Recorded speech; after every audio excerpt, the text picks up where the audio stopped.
Hi, everyone. This is Charles Hoskinson broadcasting live from warm, sunny Colorado. Always warm, always sunny, sometimes Colorado. Today is December 9th, 2021, and I'm back in the office briefly. It was kind of a truncated week. And on Friday, till next Friday, I'm doing something quite special.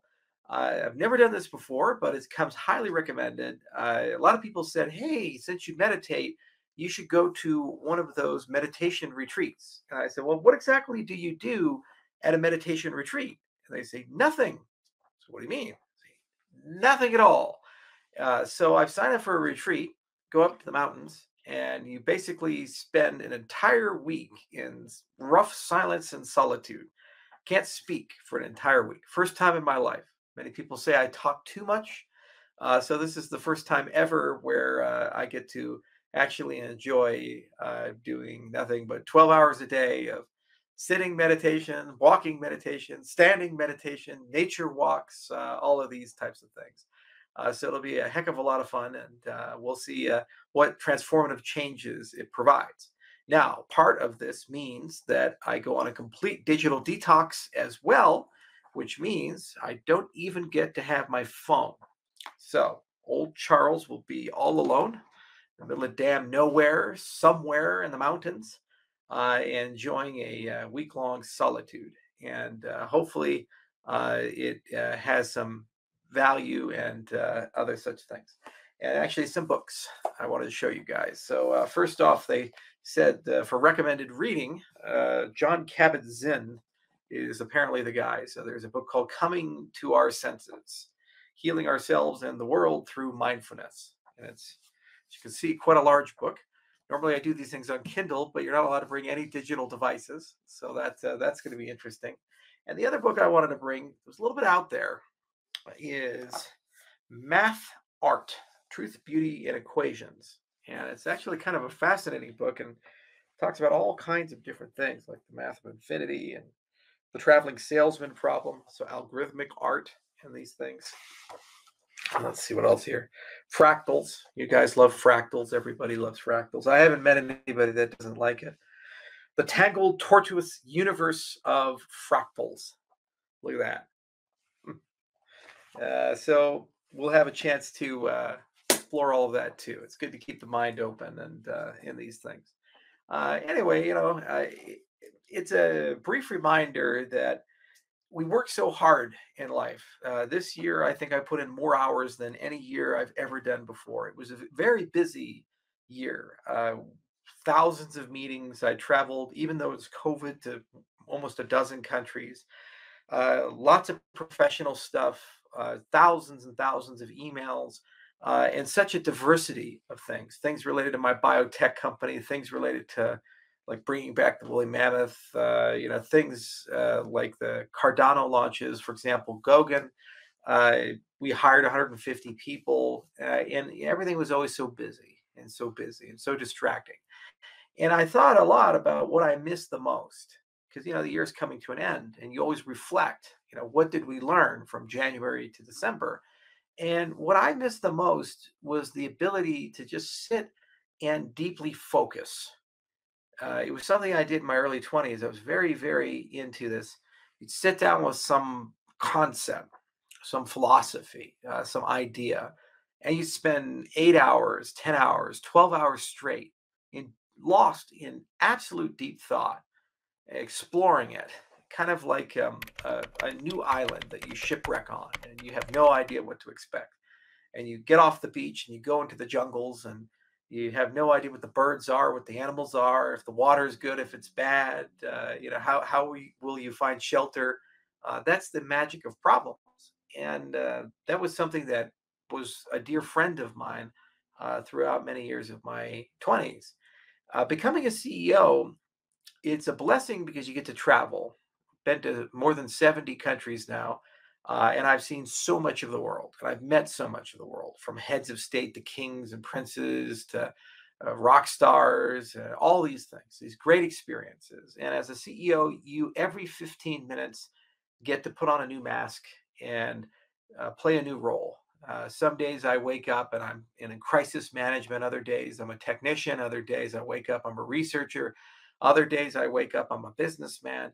It's different every single day. You have some decision you have to make. Sometimes decisions involving billions of dollars, decisions involving people's entire careers, and so forth. And that's great. But the problem is that because you are so focused for just a moment, and then you have to move on to something else, you lose the ability to do deep work, and you lose the ability to concentrate and focus for long periods of time. So that's one of the reasons why I'm trying this experiment of going out and spending an entire week in silence and solitude. Alan Watts certainly had a lot to say about the value of that. And hopefully it restores that peace. The other side is that there's a lot of things that Silicon Valley likes to try, and some aren't so crazy. And one of them is called a dopamine detox. So while these things have dramatically enhanced our connectivity and our ability to do things, in some cases productivity, they actually are engineered for addiction. So when you look at the infinite scroll feature of YouTube or Facebook or these things where you're just scrolling and scrolling and scrolling, that's actually built as a psychological game to maximize the amount of time you spend in the interface. Because there's this unpredictability of when you're going to see a video that you like, and then you click it. So a lot of people actually have written books about this and the consequences of these constant dopamine rushes, these neurochemical rushes that really do interfere with the quality of your life, and they leave you hedonically vacuous. You're eventually unable to feel pleasure, or at least things that should be fun aren't anymore because of the engineering of these systems. So what I've heard is when people go on these solitary things, they actually reset completely, and it has a big effect on the brain waves, a big effect on neurochemistry. So who knows? It's as much of an experiment as it is fun activity, and I can't wait to see it. I will miss you guys while I'm gone for a week. It's kind of sad. I love doing AMAs. I love interacting with you guys over Twitter, and I can't even look at a phone. There's no computers, no digital devices. It's very, very much off the grid, right in the middle of nowhere. And that's the point. But hopefully I get to come back and be a little more gentle and maybe not let the trolls bother me quite as much. But I figured I'd make a quick video to let you guys know the latest experiment. The fun part of having an audience and the fun part of having a community is that you don't do things alone. You share these things with everybody else. Over the last 6 years, we've become like one big family in a certain respect. I've gotten to meet so many remarkable people. There isn't a week that goes by that I don't get a letter or an email or a message from somebody in the community wishing me well, offering me advice, or at the very least, giving some strategy or something like that about what ought to be done with Cardano. And I've started to realize how much I love that, and I appreciate that. It's easy to stay young and it's easy to stay inspired when you're bolstered up by the hopes, dreams, admiration, respect, thoughts, and prayers of so many people. From the very young, I've received letters from people as young as 4 years old to the very old. I've received a letter once from a woman who was 101 years old. And she made a point to say that she wrote it herself and she still uses a computer. Which is pretty remarkable when you think about that. And that's such a great range. And all along the way, I've learned so much, and I've gained so much, wisdom from book recommendations to lifestyle recommendations to people say, "Hey, you need to take care of your health." I've had more than one doctor email me and say, "You're overweight," and we know, because we're physicians, that you're not exactly treating yourself as well as you ought to. And that's true. When I was a lot younger, I took much better care of myself. And as I got older and I became an entrepreneur, I always used the excuse of, well, I'm busy, I'm a CEO, I'm doing all these things. But the wisdom and the truth of the matter is that it begins today. And health is not just physical shape, it's also mental and spiritual shape as well. And you have to invest in all of these things. And that's kind of the point of this retreat, is to try to get to that peace in the center and really make mindfulness part of the daily routine. You can't control the winds. You can't control the ups and downs of life and the markets and these other things. And what's so crazy about our industry as a whole is it takes the best and worst of all of us and it dials it up to 11. Every single week since I joined this space, there's been a crisis and some news item, some event, some glorious thing. I've been through probably 5, 6 boom and bust cycles. I've been through the collapse of everything from Mount Gox and Silk Road to all these other things. There's some regulatory event. There's some, China's banned Bitcoin, I think, 8 times. You got trial of the century, Craig Wright. You got everything. Every week there's something there, and it just keeps coming and coming and coming. And all these new people come in, and it's new to them, and so they react with maximum passion and excitement, for better or for worse. And then when they ride their first wave down, it's like the worst thing ever. And when they ride their first wave up, it's euphoria. And people start convincing themselves that they're smarter than they actually are. And they don't understand how much luck comes into a lot of these things.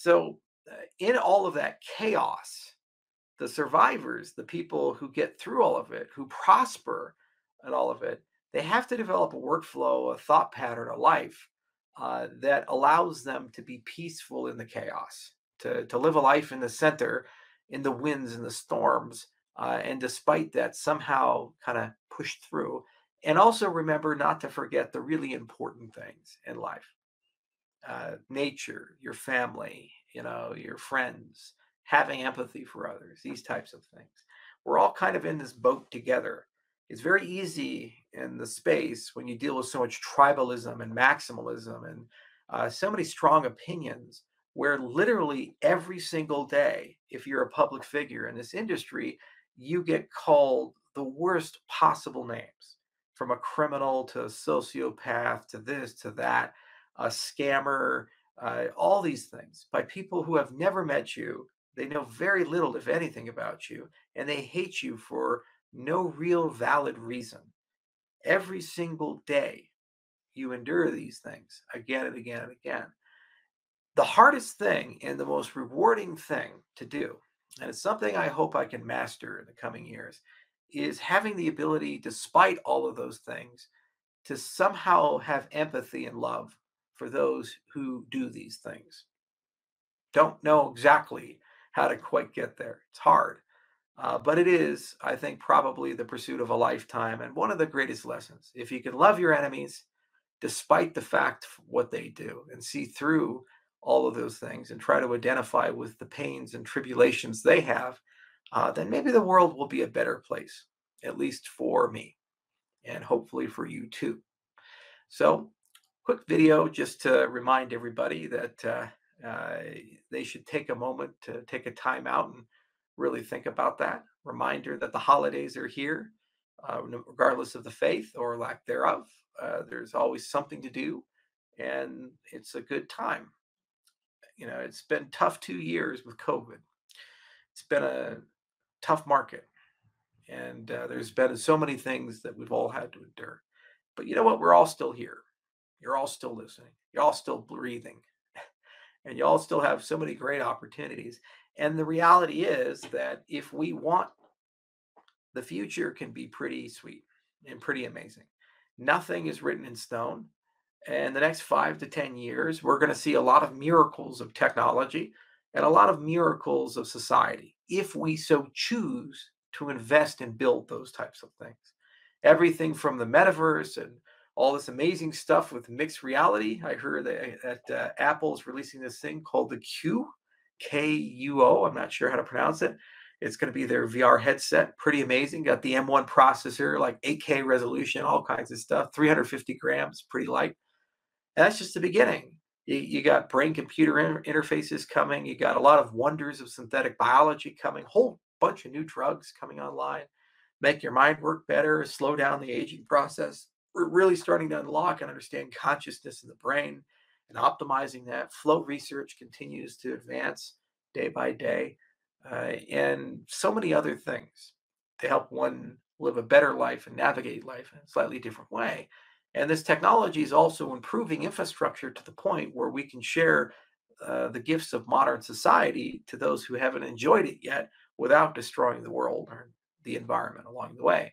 So we really can make the world a better place. And our industry plays a big role in that because we have a way of distributing resources and trust and consent without having to have powerful centralized actors who, because of their positions, hold that against us and parasitically suck the life out of society. We also can choose to focus on the bad parts of technology that's coming, the dystopian parts of it, and endow the centralized entities with even more power. It's really up to us and our philosophy, our self determination, our lack of cynicism or abundance of it. And I, for one, would like to live in a world where people get along, we have a lot of empathy, and we love each other, and there's peace. So that's the technology I build, that's the life I live.